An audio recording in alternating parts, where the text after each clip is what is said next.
Hello everyone, welcome to all of you on science simplified. जैसा कि आप सभी को पता है कि 11th क्लास की फ़िज़िक्स का हमने थोड़ा बहुत बेसिक है जो शुरू कर दिया था और उसमें हमने 3 क्लासेस ले ली थी, 3 पार्ट हो चुके हैं। आज हम पार्ट 4 करेंगे, उसी में डिस्कस हम कुछ जो बेसिक फ़िज़िकल क्वांटिटी हैं उनके फॉर्मूलाज डिस्कस कर रहे हैं। ठीक है, उनको हिंदी में क्या बोलते हैं, इंग्लिश में क्या बोलते हैं, सो दैट कि जो हिंदी मीडियम वाले स्टूडेंट्स हैं उनको भी कोई प्रॉब्लम ना हो। ठीक है, तो लास्ट क्लास में हमने यहाँ तक कर लिया था फोर्स कांस्टेंट तक। जिन स्टूडेंट्स ने वो क्लासेस नहीं देखी पार्ट 1, 2, 3, पहले आप लोग वो पार्ट देखें, फिर आपको ये पार्ट बहुत अच्छे से समझ आ जाएगा। ठीक है, किसी पार्ट में कोई भी डाउट हो वो आप मेरे से पूछ सकते हो। ठीक है बच्चे, कमेंट बॉक्स में आप कमेंट कर देना, मैं आपको रिप्लाई कर दूँगी। नेक्स्ट हम आज शुरू करते हैं। जैसे हमने एनर्जी का फॉर्मूला कर लिया था कि एनर्जी हमारे पास क्या होती है। ठीक है, तो वो जो एनर्जी का फॉर्मूला है हमने बेसिक फॉर्मूला किया था परसों वाली क्लास में। मैंने आपको देखो एनर्जी का फॉर्मूला बताया था। ठीक है, वर्क की फॉर्म में कि कैपेसिटी होती है। अब जो एनर्जी है हमारी एक ही एनर्जी नहीं होती, हम एनर्जी के कई टाइप की बात करते होते हैं। ठीक है बच्चे, तो फर्स्ट है यहाँ पे काइनेटिक एनर्जी। काइनेटिक एनर्जी आपने अच्छी तरह से सुनी भी है ना। हिंदी में इसको बोलते हैं गतिज ऊर्जा। गतिज मतलब कि जो गति के कारण होती है। तो काइनेटिक एनर्जी होती क्यों है? Due to motion.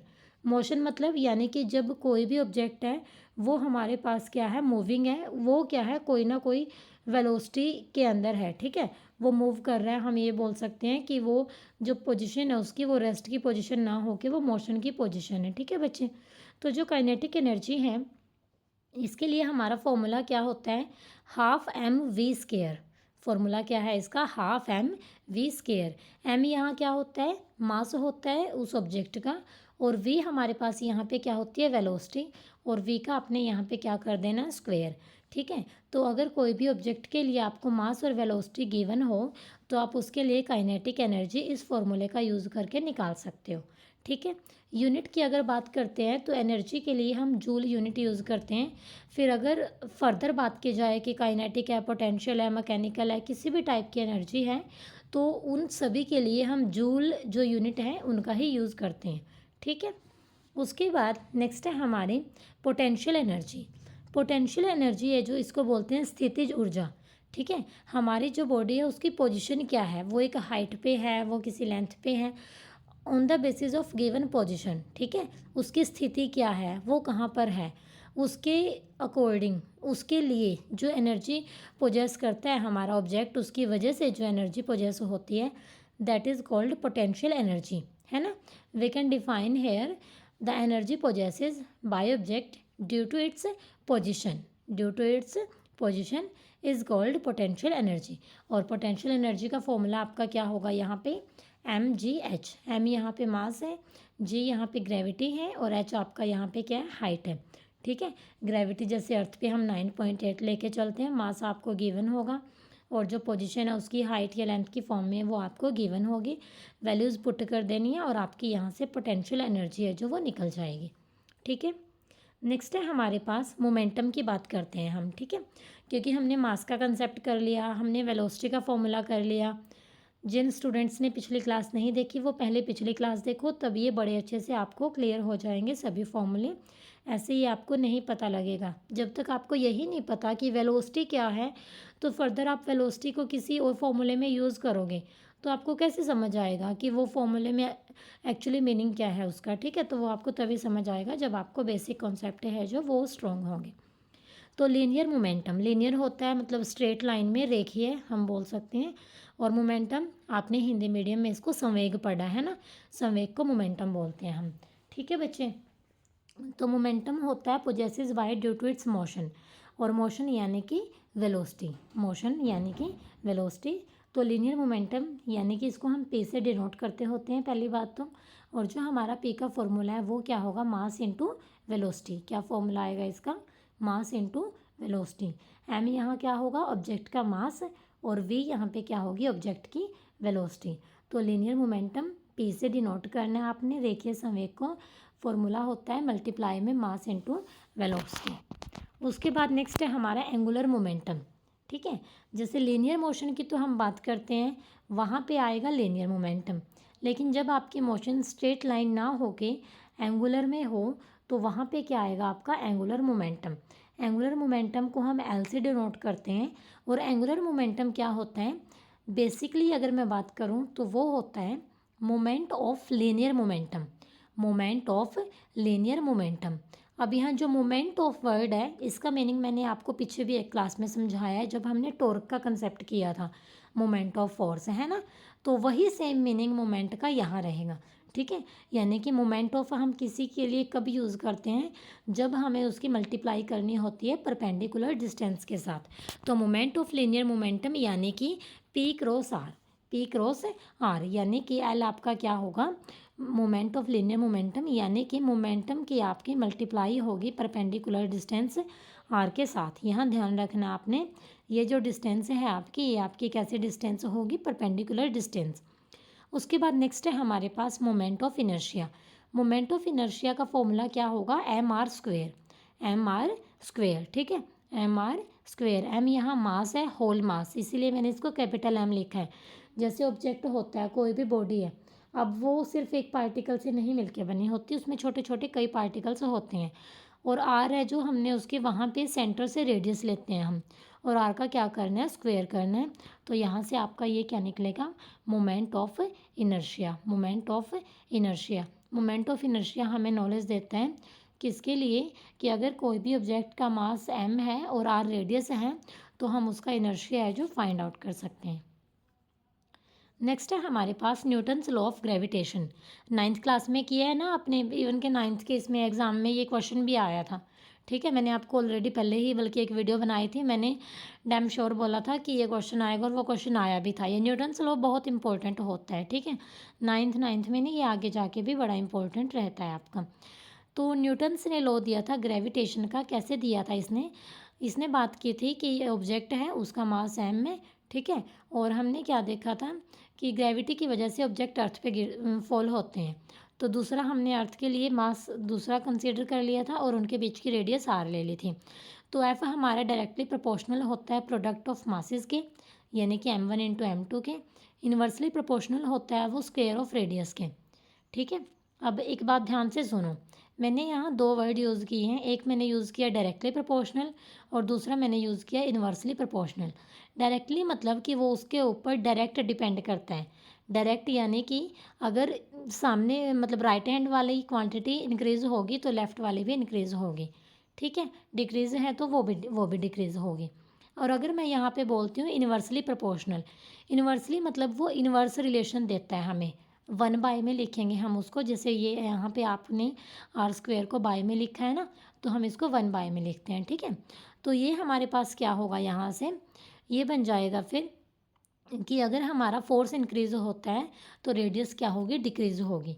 या फिर हम बोलें रेडियस इंक्रीज़ होती है तो फोर्स क्या होता है, decrease. This relation is called inverse relation, ठीक है। ये बेसिक चीज़ें हैं, जब +1 का सिलेबस शुरू हो जाएगा तब इतना टाइम नहीं होगा कि ये इतनी छोटी छोटी सी बातें बताई जाएँ। इसीलिए पहले ही मैं ये क्लासेस ले रही हूँ कि जिन जिन चीज़ों का आपका बीच में यूज़ होगा ये पहले ही कंसेप्ट आपको क्लियर करते जाएँ, ठीक है। तब आपको प्रॉब्लम नहीं आएगी, तब आपको साइंस कोई हवा नहीं लगेगी, फिज़िक्स फिर आपको कोई ये नहीं लगेगी कि हाँ हमें तो कुछ पता ही नहीं है, कि फ़िज़िक्स तो बहुत टफ है। फ़िज़िक्स बिल्कुल भी टफ नहीं है, बहुत इंटरेस्टेड है, ठीक है। चीज़ों को कॉन्टीन्यूटी से करते जाओ, बड़ा इंटरेस्टेड है सब कुछ। तो ये न्यूटन्स का लॉ हो गया ग्रेविटेशन का। यहाँ पे जी क्या है, ग्रेविटेशनल कांस्टेंट है। जी की वैल्यू अगर फाइंड करनी है तो कैसे फाइंड करोगे, एफ इंटू आर स्क्वेयर, ये आर स्क्वेयर उधर मल्टीप्लाई में चला गया ना, और नीचे हमारे पास क्या आ गया, m1 इंटू m2, ठीक है बच्चे। और अगर इसका फॉर्मूला पूछें कि मतलब यूनिट की बात करें जी के लिए, देखो फोर्स के लिए क्या होता है न्यूटन, और आर के लिए मीटर, तो ऊपर क्या बन गया, न्यूटन मीटर स्क्वेयर। और नीचे एक मास के लिए आपने यूज़ किया केजी, और दूसरे मास के लिए भी क्या यूज करोगे आप, केजी। तो यहाँ से ये क्या हो गया हमारा, केजी का स्क्वेयर। तो जो ग्रेविटेशन कांस्टेंट है इसका जो फॉर्मूला है वो क्या बने, यूनिट है जो इसका, फॉर्मूले के बेस पे क्या बनेगा, न्यूटन मीटर स्क्वेयर पर KG square, newton metre square पर केजी स्क्वेयर, ठीक है। तो ये आपका ग्रेविटेशनल कांस्टेंट का क्या बन जाएगा, फॉर्मूला बन जाएगा, ठीक है स्टूडेंट्स। होप सो ये आपको क्लियर हो गया है। अभी कल की क्लास में हम थोड़ा सा यूनिट बनाना ही सीखेंगे। पहले मैं आपको उसका बेसिक कंसेप्ट करवा दूंगी कि ऐसे ऐसे टाइप से बनाते हैं, बेसिक इसके 3 टाइप ही होते हैं। और फिर जितने ही फॉर्मूले हमने कर लिए ना, इन्हीं फॉर्मूलों में इसी पीडीएफ को हम थोड़ा सा मॉडिफाई करके इसके आगे साथ के साथ आपके यूनिट्स लिखेंगे और इस क्लास को एक बारी एक क्लास के अंदर डिस्कस कर जाएंगे। ठीक है, तो यहाँ से हमारा जो बेसिक कॉन्सेप्ट है वो कंप्लीट हो जाएगा। कोशिश करेंगे एक दिन आपको मैथमेटिकल वाले पोर्शन से भी करवा दें। ठीक है, थोड़ा सा ये है अभी कि सिलेबस को शुरू करने से पहले कि सिलेबस के जो अंदर है उन चीज़ों को बेसिक को एक बारी इसीलिए किया है कि आपको बाद में प्रॉब्लम ना आए। तो हमने देखो कितनी क्वांटिटीज़ कर ली हैं, डिस्टेंस, डिस्प्लेसमेंट, उसके बाद आपने स्पीड का किया था फॉर्मूला, फिर वेलोसिटी का किया था, देन एक्सेलरेशन का किया था, एरिया, वॉल्यूम, मास, और फिर आपने किया था फ्रीक्वेंसी के लिए, फोर्स के लिए, वर्क के लिए, पावर के लिए, एनर्जी के लिए। ठीक है, फिर हमने कल की क्लास में ये किया था जो फोर्स के ऊपर बेस्ड थी, फिजिकल क्वांटिटी, और फिर हमने प्रेशर, आपका ये वर्क, इम्पल्स का कंसेप्ट कर लिया था, टॉर्क का कर लिया था। ठीक है, इंस्टेंटेनियस पावर के लिए भी हमने किया था, फोर्स कांस्टेंट के लिए, kinetic energy, potential energy, linear momentum, ठीक है, angular momentum, moment of inertia, ये सब हमने आज की क्लास में कर लिया है। और नेक्स्ट क्लास में हम इनके यूनिट कर लेंगे अच्छे से। ठीक है, फिर हम जब सिलेबस शुरू करेंगे ना उसको एक फ़्लो में लेके चल सकेंगे, तब आपको वहाँ यूनिट में प्रॉब्लम नहीं आएगी। ठीक है बच्चे, क्योंकि फिर आगे आगे हमने न्यूमेरिकल्स भी करने हैं, क्लासेस लंबी भी होंगी, अभी टाइम है, तो अभी आप लोग इनको बेसिक चीज़ों को अपना अच्छे से कर लो, फिर आपका फ़्लो मेरे साथ बड़ा अच्छा बन जाएगा, आपको कोई दिक्कत नहीं आएगी फिर वहाँ पे। ठीक है, तो होप सो ये क्लास आपको समझ आई होगी। स्टिल फिर भी किसी भी स्टूडेंट्स को कोई भी डाउट हो तो आप कमेंट बॉक्स में पूछ सकते हो। ठीक है, उसके बाद आज के होमवर्क के लिए मैं आपको एक क्वेश्चन देती हूँ। अभी ये हमने सब कर लिए हैं। ठीक है, तो आपने आज मुझे रिप्लाई करना है एक क्वेश्चन का आंसर, वो आपने मुझे रिप्लाई करना है। आपने टॉर्क के लिए फॉर्मूला बताना है, पहले टॉर्क का मीनिंग बताना है कि टॉर्क क्या होता है। ठीक है, और फिर टॉर्क के लिए फॉर्मूला है जो वो कमेंट बॉक्स में लिखना है। जो कल परसों की क्लास थी उसमें एक बच्चा है सुरेंद्र सिंह, उसने आंसर किया है। ठीक है, एक सिंगल बच्चे ने ही आंसर किया है, बड़ा अच्छा लगा। वो बच्चा कंटिन्यूसली सारी क्लासेस देख रहा है टाइमली, मुझे पता है स्टूडेंट्स बहुत जुड़ जाएंगे। लेकिन बच्चे वही है कि आपका फ़ायदा तभी है जब आप रिप्लाई करोगे। ऐसे मैं क्लासेस देती रहूं और आप नल बैठे रहो, ठीक है, आपको भी तभी पता लगेगा कि आपकी तैयारी कैसे चल रही है। आगे आगे सिर्फ ये नहीं है कि मैं आपको थ्योरी करवाती जाऊंगी, आपकी क्विजेस भी होंगी, आपके टेस्ट भी होंगे। ठीक है, आपको होमवर्क भी मिलेगा, सब कुछ मिला करेगा। बस आप क्या है, टाइम टू टाइम अपना डेली का काम डेली करना है, नोट्स बनाने हैं, अच्छे से चीज़ों को रिवाइज़ करना है। ठीक है, और जो मैं क्वेश्चन देती हूँ उसका रिप्लाई भी करना है, डेली सारी क्लासेस देखनी है, एक बार में नहीं समझ आती उसको 2 बार देखो, 3 बार देखो। ऑनलाइन का यही फ़ायदा है, क्लास में तो टीचर ने एक बार ही बता दिया, ठीक है, हम घर आ गए, टीचर अपने घर चले गया, एक बार ही पूछ लेंगे, 2 बार ही पूछ लेंगे। ठीक है, बार बार पूछते हुए हेजिटेशन होती है कि टीचर क्या सोचेंगे, इसको इतनी सी बात नहीं पता है। लेकिन यहाँ पे आप एक क्लास को चाहे 10 बार खोल के देखो, उसमें यूट्यूब आपको ये नहीं कहेगा कि तुमने ये क्यों बार बार खोल ली है। ठीक है, यही फ़ायदा होता है, बस ऑनलाइन ऑफलाइन में यही फ़र्क है। तो ये जो बेनिफिट है इसका फ़ायदा उठाओ इस चीज़ का।